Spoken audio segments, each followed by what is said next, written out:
So hello friends, welcome to my channel. आज की इस वीडियो में यहाँ पर मैं स्टार्ट करूंगा क्लास 12 मैथ्स का थर्ड चैप्टर, मैथ्स 2 का थर्ड चैप्टर जिसको हम लोग बोलेंगे इनडेफिनाइट इंटीग्रेशन। हमने डिफरेंशिएशन करते हैं, उसका उलट आता है यहाँ पे इंटीग्रेशन। क्या होता है? इंटीग्रेशन में यहाँ पे आपको प्रैक्टिस सेट 3.1 देखना है। लेकिन प्रैक्टिस सेट 3.1 के क्वेश्चंस देखने से पहले मैं आपको बेसिक्स कंसेप्ट बता देता हूँ। इंटीग्रेशन में हम लोग यहाँ पे इस तरह की साइन लगाते हैं, और अगर आप यहाँ पे देखो सब जगह x है, यहाँ पे सिर्फ 1 है। ठीक है, तो यहाँ पे मैं आपको इंटीग्रेशन इसके हिसाब से बता देता हूँ कि अगर आपका x है और उसके ऊपर पावर n है, n की जगह पे कुछ भी वैल्यू हो सकती है, 1 2 3 4, कोई भी वैल्यू, कोई भी नंबर हो सकता है। ठीक है, n की जगह पे कोई भी नंबर हो सकता है और x आपका यहाँ पे वेरिएबल है। अगर इसको आप इंटीग्रेट कर रहे हो विथ रिस्पेक्ट टू x से, मतलब उसी से कर रहे हो जो नीचे बेस है, जो आपका बेस है उसी से आप उसको इंटीग्रेट कर रहे हो, तो इसका फॉर्मूला आएगा यहाँ पे x को एज इट इज लिखना पड़ेगा आपको। उसका जो पावर है उसमें 1 प्लस कर दो, उसमें क्या कर दो 1 प्लस, जो भी पावर है उसमें 1 प्लस कर दो, और डिवाइड में ये जो पावर आप प्लस करने बाद मिला है वही लिखो। ठीक है, और जैसे कि इनडेफिनाइट इंटीग्रेशन है, इसमें लिमिट्स नहीं लगा है, कहां से कहां तक अपन लगा रहे हैं ये नहीं पता हमें, तो यहाँ पे आएगा कांस्टेंट। यहाँ पे डेफिनाइट कितना इंटीग्रेट कर रहे हैं वो हमको नहीं पता है, तो यहाँ पे हम लोग लगाएंगे कांस्टेंट। बात आई समझ में?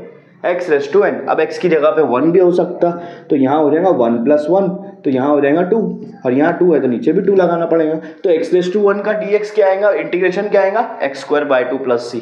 सिंपल। ठीक है, लेकिन ये तो x का हो गया। लेकिन अगर कांस्टेंट रहा, मतलब आप मान लो यहाँ पे 5 है और आप इसका इंटीग्रेट कर रहे हो विथ रिस्पेक्ट टू x, आप x से इंटीग्रेट कर रहे हो, लेकिन यहाँ x का कोई भी टर्म्स नहीं है, तो ऐसी चीज को इंटीग्रेशन में जो भी वैल्यू है कांस्टेंट, उसमें x लगा देना पड़ेगा।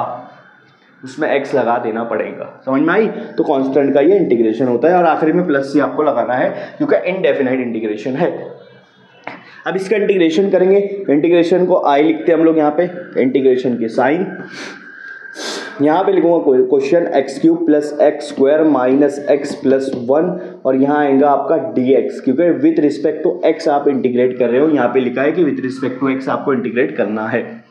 अब जब आप इंटीग्रेट करोगे ना तो सबको सेपरेट दे देंगे। जैसे x³ को इंटीग्रेट करेंगे तो यहाँ पर आएगा उसकी साइन और उसका वेरिएबल, फिर उसके बाद प्लस जिसके साथ उसको इंटीग्रेट कर रहे हो, यहाँ x² को इंटीग्रेशन देंगे तो उसके साथ उसका dx आएगा, फिर ये माइनस है, यहाँ पे x को इंटीग्रेट कर रहे हैं उसके साथ dx आएगा। तो मतलब अगर ये साइन आएंगे तो dx आना जरूरी है, इसके बीच में वैल्यू आती है।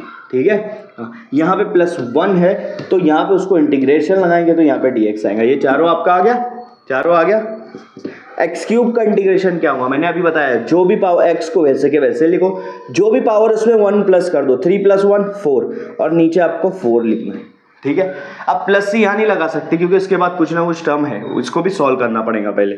तो प्लस x² का क्या हो जाएगा, x वैसे के वैसे लिखेंगे, 2 में 1 मिला देंगे 3, और नीचे 3, नीचे भी वही आएगा। ठीक है, इसके बाद है माइनस, इंटीग्रेशन होने के बाद dx हट जाता है, इंटीग्रेशन की साइन हट जाती है। ठीक है, फॉर्मूला लगने के बाद x है, x के ऊपर कोई पावर नहीं है, मतलब 1 है, तो 1 में 1 मिला दूंगा 2, नीचे भी 2 आ जाएगा, प्लस यहाँ पे 1 है, 1 बोले तो कांस्टेंट है, तो यहाँ 1x आ जाएगा, जिसको आप सिर्फ x भी बोलते हो, तो x का इंटीग्रेशन करे तो x आएगा। अगर यहाँ dt रहता तो t आता था। ठीक है, जो भी इंटीग्रेट करें, आखिरी में कुछ नहीं है, मतलब यहाँ पे आपका लग जाएगा कांस्टेंट।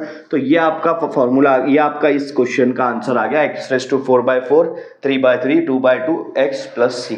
इस तरह से इसको इंटीग्रेट करना है।